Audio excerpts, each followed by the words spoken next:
A black boy helped a millionaire change a flat tire, asking for nothing in return.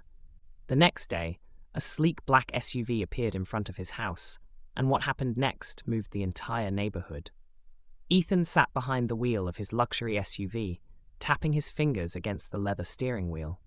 The road ahead stretched out, flanked by fields of tall grass swaying gently in the warm breeze. He muttered under his breath, checking his watch again. He had a meeting in less than an hour, a critical one, but the rhythmic thump-thump of a flat tire made him groan in frustration. Of course, just perfect, he thought, steering the vehicle to the side of the quiet country road outside Willow Creek. Stepping out, Ethan winced as the heat hit him.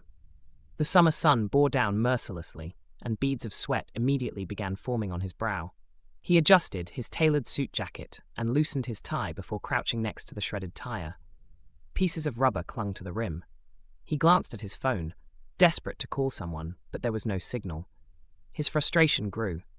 In Ethan's world, people handled things like this for him. Assistants, chauffeurs, or service crews were always a call away. But here, on this lonely stretch of road, there was no one, just him and his broken-down vehicle. As he straightened up, shading his eyes against the sun, he noticed movement on the horizon. A silhouette approached, growing larger with each step. Ethan narrowed his eyes, cautious and intrigued. It was a boy, no older than 14, walking purposefully toward him. The boy wore a worn-out t-shirt and sneakers that had clearly seen better days, but his expression was calm and determined. "Hey, mister. Need some help?" the boy called out, stopping a few feet away. Ethan hesitated, taken aback. He wasn't used to strangers approaching him, especially in situations like this. Yeah, flat tire. Don't exactly know how to fix it," he admitted, trying to keep his tone neutral. The boy nodded, stepping closer and crouching to inspect the tire. "Got a spare?" he asked, without looking up. Ethan blinked. "Yeah, I think so. Under the back." His voice held a note of uncertainty. He had never even looked at the tools in his vehicle, much less used them. "Cool, I can do it. My dad showed me how," the boy said, moving to the back of the SUV. Without hesitation, he opened the hatch, found the spare tire and tools, and got to work. Ethan stood to the side, watching in a mix of relief and disbelief. This kid was completely at ease, loosening the lug nuts and lifting the car with the jack as if he had done it 100 times before. "You're really doing this," Ethan murmured to himself. The boy glanced up briefly, flashing him a quick smile. "It's just a tire, mister." "No big deal," he said, returning his focus to the task. Ethan watched as the boy worked, his movements efficient and confident. The heat didn't seem to bother him, and he paid no mind to the dirt smudging his hands and knees. When the job was done, the boy stood, wiping sweat from his forehead with the back of his hand. "All set," he said, giving Ethan a thumbs up. Ethan reached into his pocket, pulling out his wallet. He retrieved a few crisp bills and extended them toward the boy. "Here, for your trouble. I really appreciate it," he said. But the boy shook his head, stepping back. "Nah, I don't need that," he said firmly. "Just wanted to help. You looked like you needed it." Ethan stood there, the money still in his hand, as the boy turned and began walking away. "Wait," Ethan called after him, but the boy just waved over his shoulder. "Take care, mister." Ethan watched him disappear down the road, the encounter leaving him unsettled. The bills felt heavy in his hand as he climbed back into the driver's seat. He put the money away, started the engine, and drove off, but his thoughts were far from clear. The boy's refusal of the money and his simple act of kindness nagged at Ethan all the way back to his sprawling home in Greenfield Heights. As he pulled into his driveway and parked, the automatic gates closed behind him. The sleek, modern lines of his house felt cold and unwelcoming for the first time. His wife, Amanda, greeted him at the door. "You're late," she said, concern flickering in her eyes when she saw his expression. "Everything okay?" "Yeah," Ethan replied, brushing past her. "Just a flat tire." Amanda followed him into the house. "Did you fix it yourself?" she asked, half teasing. "No, a kid helped me," Ethan said, pausing in the entryway. "He wouldn't take any money for it."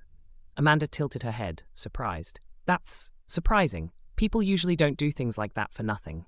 Ethan sighed. "Exactly. It doesn't make sense."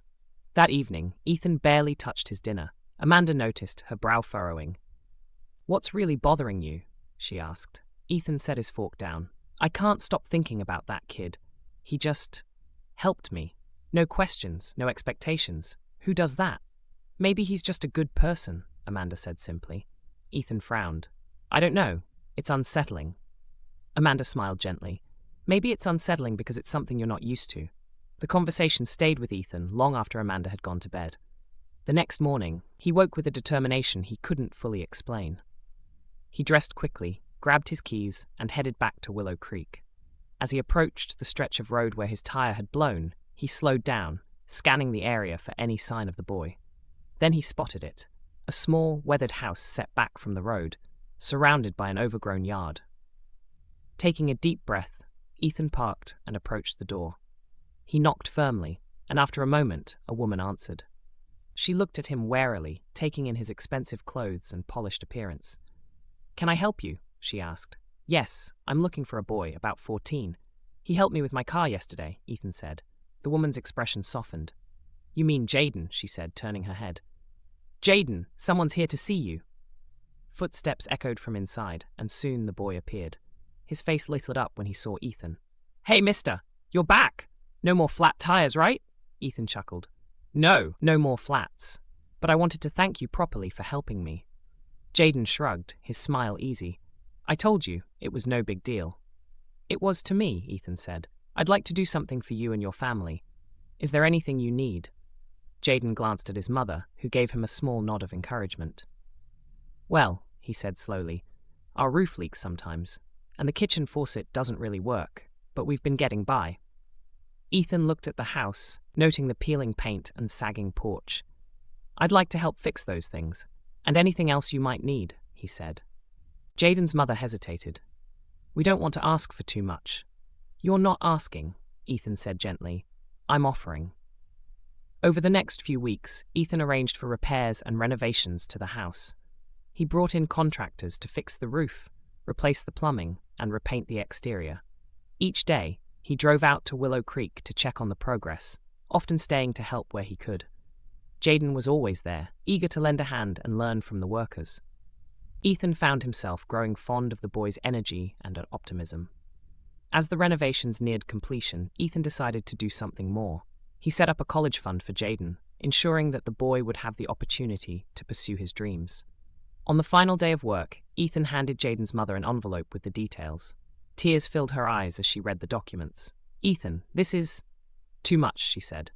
No, Ethan replied. It's just right. Jaden hugged Ethan tightly, his voice filled with emotion. Thank you, mister, for everything.